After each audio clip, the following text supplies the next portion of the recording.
ఇవాళ ఏదైతుందో వీళ్ళ బలహీన వర్గాలకు ఏదైతే 42% రిజర్వేషన్ కల్పించబడే విధంగా తెలంగాణ రాష్ట్రం ముందు వరుసలో నిలబడి ఇటు స్థానిక సంస్థల ఎన్నికల్లో కానీ అదేవిధంగా విద్యా ఉద్యోగాలలో కూడా 42% రిజర్వేషన్ అమలు చేయబడే విధంగా భవిష్యత్తులో చట్టపరంగా ఏ విధమైన ఆటంకాలు ఏర్పడకుండా 9th షెడ్యూల్లో చేర్చబడే విధంగా కేంద్ర ప్రభుత్వం నివేదించిన అంశం మనకు తెలిసిందే.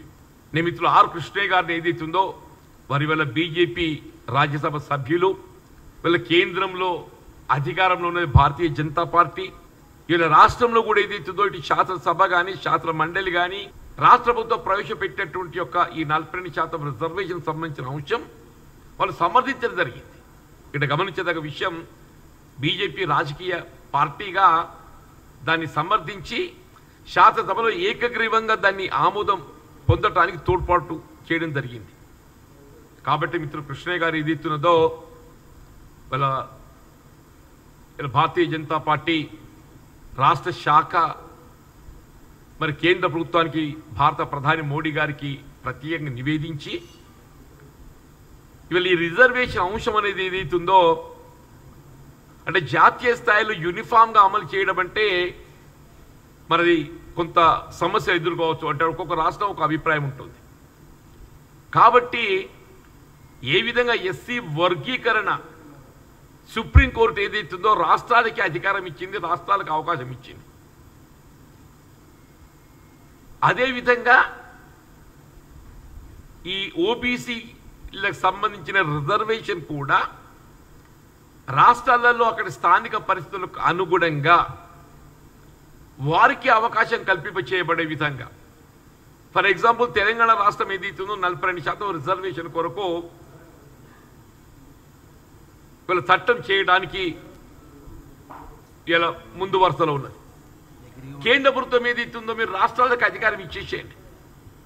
రాష్ట్రాల అక్కడి సంఖ్యాపరంగా అక్కడ ఉండేటువంటి ఒక సామాజిక ఆర్థిక వెనుకబాటుతనాన్ని పరిగణలోకి తీసుకొని అక్కడ ఈ ఓబీసీ రిజర్వేషన్ అంటే బలహీన వర్గాలు కల్పించబడే రిజర్వేషన్ రాష్ట్రాలకి అవకాశం కల్పించబడే విధంగా మీరు ఆ విధంగా 9th షెడ్యూల్లో చేర్చగలిగినట్టయితే తెలంగాణ రాష్ట్రంలో రేపు స్థానిక సంస్థలే కానీ రాబోయే విద్యా సంవత్సరంకి వెళ్ళి ఇటు విద్యాపరంగా కానీ రేపు ఏదైతుందో Telangana Public Service Commission recruit చేయబోయేటువంటి యొక్క ఉద్యోగాల కల్పనలో కానీ బలహీన వర్గాల వారికి అందరికీ వెనుకబాటుతానికి గురవుతున్న వారికి అందరికీ 42% రిజర్వేషన్ కల్పించే అవకాశం లభిస్తుంది. ఆ దిశగా ఇవాళ ప్రస్తుతం ఉన్న పరిస్థితి ఇది కేంద్ర ప్రభుత్వ పరిధిలో ఉన్న అంశం కాబట్టి నేను కృష్ణయ్య గారు చొరవ తీసుకొని ఇలా వాళ్ళ భారతీయ జనతా పార్టీ రాష్ట్ర శాఖ కేంద్ర ప్రభుత్వం అట్లా కేంద్ర భారతీయ జనతా పార్టీ నివేదించి తక్షణమే అది 9th షెడ్యూల్ చేర్చి రాష్ట్రాలకు అవకాశం కల్పించబడే విధంగా తగు చర్యలు చేపట్టాలని చెప్పని మేము డిమాండ్ చేస్తున్నాం, విజ్ఞప్తి చేస్తున్నాం. నమస్తే అన్న.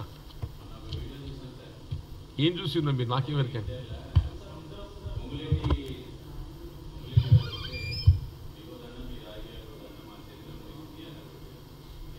మీరు ఏం గమనించారో నాకు తెలియదట. నేను మీరేం గమనించారో నాకు తెలియదు. ఐమ్ సారీ, మీరు ఏం గమనించారో నాకు తెలియదు. కానీ అక్కడ ఏదో రెవెన్యూ మినిస్టర్ గారు వారు మొదటిసారిగా జగిత్యాల పట్టణానికి వచ్చిన సందర్భంగా we have received him in a grand scale. వీళ్ళ వందల సంఖ్యలో జగిత్యాల పట్టణంలో ర్యాలీ తీసి వారికి వెల్కమ్ చెప్పడంతో పాటుగా స్వాగతం చెప్పడంతో పాటుగా స్థానికంగా ఉండే కొన్ని సమస్యలు వారి దృష్టి తీసుకోవడం జరిగింది. వారు కూడా పాజిటివ్గా స్పందించి జగిత్యాల్లో శాండ్ స్టాక్ పాయింట్ ఏర్పాటు చేయడానికి తగు చర్యలు చేపడతామని చెప్పన్నారు. తదుపరి రీతిలో వారు is to participate in review program revenue. మేము ఇచ్చింది ఏదైతున్నదో మేము వారిని రిసీవ్ చేసుకోవడం పార్టీ పరంగా మా బాధ్యత. మేము రిసీవ్ చేసుకున్నాం, స్థానికంగా ఉండే సమస్యలు వారికి విజ్ఞప్తి చేసినాం, అంతటితో మా బాధ్యత ముగిసింది. దాన్ని ఏదైతుందో మీరు ఏదో చూసి మీరు ఏం చూసినో మాకు తెలియదు. కానీ జరిగిందైతే ఇట్ వెంట్ వెరీ కార్డియల్.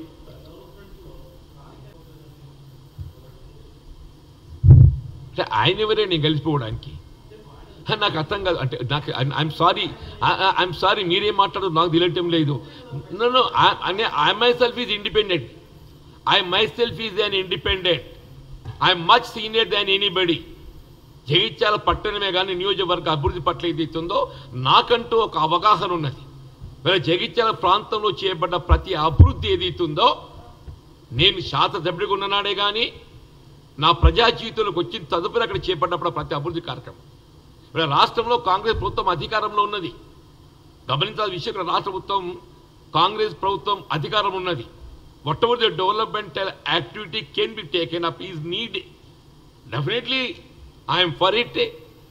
ఆ విధంగా ఏదైతుందో నా చర్యలు ఉంటాయి, నా అడుగులు ఉంటాయి. Thank you.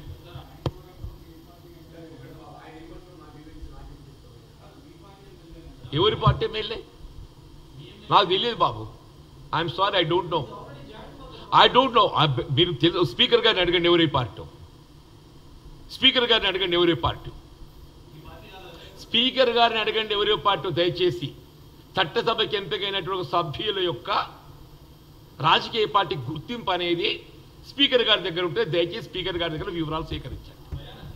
స్పీకర్ గారి దగ్గర వివరాలు సేకరించండి. చట్టసభకి ఎంపికైనటువంటి సభ్యుల యొక్క వివరాలు స్పీకర్ గారి దగ్గర ఉంటే మీరు స్పీకర్ గారి దగ్గర వివరాలు సేకరించండి. Thank you.